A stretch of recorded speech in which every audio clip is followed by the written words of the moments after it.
মিথ্যা বলে আমি হাজার হাজার লক্ষ লক্ষ লোকের সামনে আমি দেখায়া দিব মুহাম্মদ আসলে সত্যবাদী নয়, মুহাম্মদ আসলে মিথ্যাবাদী। নাউজুবিল্লাহ বলবেন না? তারপরের দিন সবাইকে ডাকলো, আমাদের নবীজিকেও ডাকলো এবং বলল, ওই মুহাম্মদ তুমি বলো তুমি নবী, আসলে তুমি যে নবী না এটা আমি মানুষের মধ্যে প্রমাণ করে দিব। আগামীকাল দেখা হবে, সমস্ত মানুষের সামনে তোমার মুখোশকে উন্মোচন করে দিব। নবীজি একটুও বিচলিত হলেন না, কারণ নবীজি জানেন মুসিবত আল্লাহর পক্ষ থেকে আসে, আল্লাহ মুসিবত দেন এবং আল্লাহ মুসিবত দিয়ে মানুষের মর্যাদাকে বাড়ায়া দেন। সুবহানাল্লাহ। একটু দুঃখ পাইলেন না। নবীজি জানতেন আমার আল্লাহ অবশ্যই আমাকে সম্মানিত করবেন, কারণ মুসিবত আল্লাহ মানুষের মর্যাদাকে বাড়ানোর জন্যই দিয়ে থাকে। তারপরের দিন যখন আসলো, মক্কা কাফেররা, সমস্ত কাফেররা সেই ময়দানে চলে আসলো। কোথায় চলে আসলো? ময়দানে। যে আজকে নবী যে দাবি করে মুহাম্মদ, তার 12টা বাজায়া দিব। এরকম ভাবে তারপরের দিন উন্মুক্ত মাঠে সমস্ত মানুষ উপস্থিত হলো। সমস্ত মানুষ উপস্থিত হওয়ার পরে ওয়ালিদ তার সেই স্বর্ণের মূর্তিটাকে নিয়ে আসলো এবং মূর্তিকে বলল, তুমি কথা বলো, এই যে নবী হিসাবে সে দাবি করে সে আসলে কি সত্যবাদী না মিথ্যাবাদী, এই হাজার হাজার লোকের সামনে তুমি প্রমাণ করে দাও। এই কথা যখন বলল, তখন সেই ওয়ালিদের মূর্তি বলে উঠল যে যিনি নবী হিসাবে দাবি করতেছেন মুহাম্মদ, তিনি হলো সত্যবাদী, তিনি হলো আল্লাহর রাসূল। আল্লাহু আকবার। ওয়ালিদ মনে মনে কয়, হায় রে, কি জন্য আনলাম আর কি হলো? আমি চাইলাম মুহাম্মদকে মিথ্যাবাদী প্রমাণ করতে, আর মুহাম্মদ সত্যবাদী হিসাবে প্রমাণিত হয়ে গেল। সেই মূর্তি আরো বলতে লাগলো, যে নবী হিসাবে দাবি করতেছেন মুহাম্মদ, তিনি যেই জান্নাতের কথা বলতেছেন এটা সত্য, তিনি যে জাহান্নামের কথা বলতেছেন এটা সত্য, তিনি যে আল্লাহর কথা বলতেছেন এটা হলো সত্য, তিনি যা কিছু বলতেছে সবকিছু সত্য। সুতরাং তোমরা তার উপরে ঈমান আনো, তার উপর তুমি বিশ্বাস স্থাপন যদি করো তবেই তুমি হবে জান্নাতের বাসিন্দা। আল্লাহু আকবার। ওয়ালিদের মাথায় ঠাস করে হাত পড়ে গেল, হায় হায়, আমি আনলাম এই জন্য মুহাম্মদকে অপমান করার জন্য, আর মুহাম্মদ সম্মানিত হয়ে গেল আর আমি অপমানিত হয়ে গেলাম। সম্মানের মালিক কে? সম্মানের মালিক কে? আল্লাহ বালা দেন, মুসিবত দেন মানুষকে সম্মানিত করার জন্য। আল্লাহ বালা দেন, আল্লাহ মুসিবত দেন মানুষের মর্যাদাকে উচ্চ করার জন্য। বাংলাদেশের একজন ইসলামিক বক্তা ছিল মাওলানা মিজানুর রহমান আল আজহারি, আপনার নাম শুনেছেন? কিছু কুচক্রী মহল হুজুরকে যে কোনো উপায়ে চক্রান্ত করে হোক আর যে কোনো উপায়ে হোক মালয়েশিয়া পাঠিয়ে দিয়েছিল, ঠিক না? ঠিক। তো উনি পরবর্তীতে সসম্মানে দেশে এসেছিলেন, আর যারা এরকম চক্রান্ত করেছিল এদের চক্রান্তটা একসময় নস্যাৎ হয়ে গেছিল, ঠিক না? ঠিক। এজন্য আল্লাহ যে মানুষকে বালা দেন, আল্লাহ যে মানুষকে মুসিবত দেন মানুষের সম্মান বাড়ানোর জন্য। নবীজি সাল্লাল্লাহু আলাইহি ওয়াসাল্লাম ওই ঘটনার পরে খুশি মনে আনন্দ চিত্তে বাড়ির দিকে ফিরতেছেন। বাড়ির দিকে ফেরার সময় একজন ঘোড়ায় সওয়ার হয়ে একজন ব্যক্তি আসতেছে, লম্বা একটা তলোয়ার নিয়ে। নবীজি চিন্তা করলেন, কিরে লম্বা তলোয়ার নিয়ে এ আবার কে? নবীজিকে দেখা মাত্র ওই লম্বা তলোয়ার বিশিষ্ট লোক, যার হাতে বড় ছুরি ছিল এবং ছুরিটা পরিপূর্ণভাবে রক্ত মাখানো ছিল, নবীজি সাল্লাল্লাহু আলাইহি ওয়াসাল্লাম যখন তার দিকে তাকালেন, তার দিকে তাকানোর পরে ওই ঘোড়সওয়ার ব্যক্তিটা তার ঘোড়া থেকে নেমে পড়লো। নামার পর বলতেছে, আসসালামু আলাইকুম ইয়া রাসূলুল্লাহ, হে আল্লাহর রাসূল আপনার উপর শান্তি বর্ষিত হোক। সবাই পড়ে আল্লাহু আকবার। আল্লাহু আকবার। সালাম দিয়ে ঘোড়ায় থেকে লোকটা নামলো, লম্বা তরবারি নিয়ে, তরবারির মধ্যে রক্ত আর রক্ত। নবীজি বললেন যে তুমি কে, তোমাকে তো কোনোদিন দেখি নাই। সেই লোকটা বলে হুজুর আপনি আমাকে কোনোদিন দেখেন নাই, কিন্তু আমি আপনাকে দেখেছি। নবীজি বললেন তুমি আমাকে কেমনে দেখলে, তুমি আমাকে কেমনে চেনো? সেই লোকটা বলল আমি একজন জিন, আমার নাম হলো মাহিন। আল্লাহু আকবার। বললেন যে আমি একজন জিন, আমার নাম হলো মাহিন,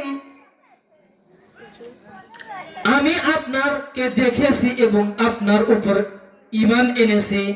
আমি পড়েছি লা ইলাহা ইল্লাল্লাহু মুহাম্মাদুর রাসূলুল্লাহ। উনি বললেন আপনি আমাকে না চিনতে পারেন, কিন্তু আপনাকে আমি চিনি, আমার নাম মাহিন। নবীজি বললেন তুমি আমার কাছে কেন এসেছো, তোমার হাতে লম্বা তরবারিটা কেন? সে বলতেছে হুজুর আমি জিন হলেও আমি বিবাহ শাদী করেছি। মানুষরা যেমন বিবাহ শাদী করে না, জিনেরাও কিন্তু বিবাহ শাদী করে। সেই মাহিন নামক জিন বলতেছে হুজুর আমি বিবাহ শাদী করেছি। গতকালকে আমি আমার স্ত্রীর কাছে যখন গেলাম, স্ত্রীর কাছে যাওয়ার পর দেখলাম যে আমার স্ত্রী অনেক কান্নাকাটি করতেছে, হাউ মাউ করে কান্নাকাটি করতেছে। আমি বললাম বিবি আমার তুমি কেন কান্দো, এটা আমার জানতে মনে চায়। আমার স্ত্রী বলল স্বামী গো, মক্কার একটা কাফের আছে ওয়ালিদ, তার একটা মূর্তি আছে, ওই মূর্তির মধ্যে একটা কাফের জিন যার নাম হলো মুসফার, কাফের জিন ওই মূর্তির মধ্যে প্রবেশ করেছে। মূর্তির মধ্যে প্রবেশ করে সে আপনাকে মিথ্যাবাদী বলতেছে, কথা বলতেছে, কিন্তু সেই কাফের মুসফার জিন, কিন্তু মানুষ মনে করতেছে যে কথা আসলে জিন বলে না, কথা কে বলে, মূর্তি বলে। ঠিক না ভাই? ঠিক। মানুষ মনে করতেছে মূর্তি কথা বলে, মূর্তি যেহেতু মুহাম্মাদের বিরুদ্ধে সাক্ষ্য দিয়েছে অতএব মূর্তিটাই সঠিক। আমি যখন এই খবর শুনতে পাইলাম, গতকাল যখন এই খবর শুনতে পাইলাম, আমি আরো জানতে পারলাম আজকে লোকদের সম্মুখে ওই ওয়ালিদ ওই মূর্তিটাকে নিয়ে হাজির করাবে। মূর্তিটাকে হাজির করানোর পর ওই মূর্তিটা হে আল্লাহর রাসূল আপনার বিরুদ্ধে সাক্ষ্য দিবে। আমি খবর পাওয়ার পর আমি এই তরবারি নিয়ে গিয়ে ওই যে মুসফার নামক কাফের জিন যে আপনাকে অপমান করার জন্য, লাঞ্ছিত করার জন্য আজকে আপনার বিরুদ্ধে মিথ্যা কথা বলবে, আমি তাকে এই মুহূর্তে হত্যা করে আসলাম। আল্লাহু আকবার। দেখেন জিনের মাধ্যমে আল্লাহ নবীজিকে সাহায্য করেছেন। কেন? নবীজি জানতেন যে আল্লাহ মুসিবত বান্দাকে এজন্যই দেন যে বান্দার মর্যাদাকে বৃদ্ধি করার জন্য। সুবহানাল্লাহ।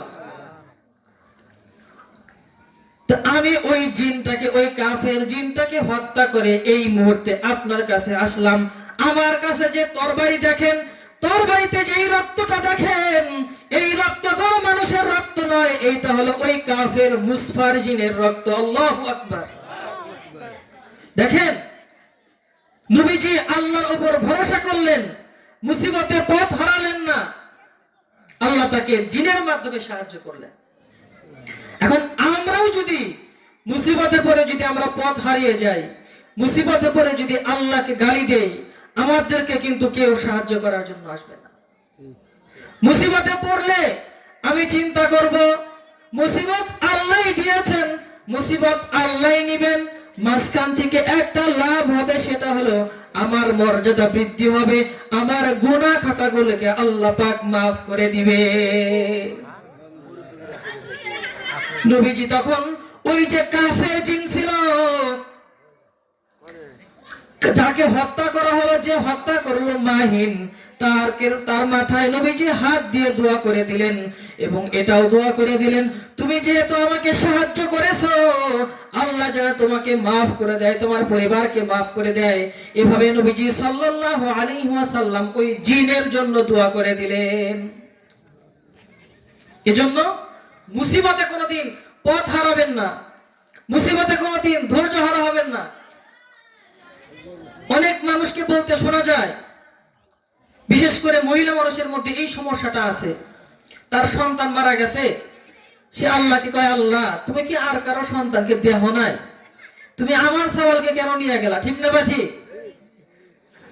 আমরা অনেকেই আছি, আমার ব্যবসা বাণিজ্য লস গেছে, আমি কই আল্লাহ তুমি কি হবে যে আমার ব্যবসা বাণিজ্যটাকে লস করে দিলে, আর কি কাউ কিছু হয়ে পড়লো না?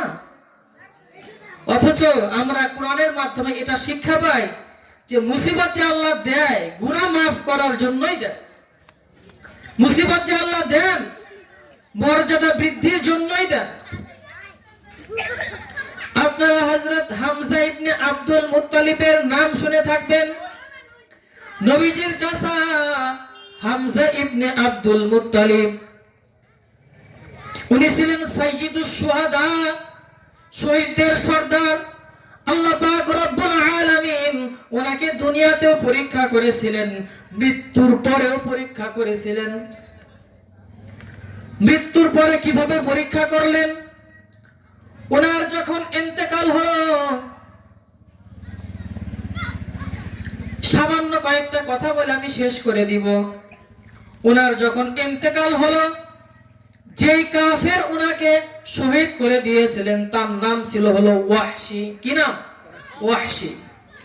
ওয়াহশী বলেন, হামজা ইবনে আব্দুল মুত্তালিব, নবীজির চাচা হামজা, সে ছিল হলো অনেক সাহসী একজন পুরুষ, অনেক তেজি একজন পুরুষ, অনেক সুঠাম দেহের অধিকারী একজন পুরুষ। তাকে সামনে গিয়ে আক্রান্ত করা সম্ভব নয়। ওয়াহশী বলে, আমি এক পাথরের নিচে আমি পলাইছি, পাথরের পাশে আমি পলাইছি, পলায়া সাইরা তীর মারছি ওনার অন্ডকোষ বরাবর। সবাই পড়ে নাউজুবিল্লাহ।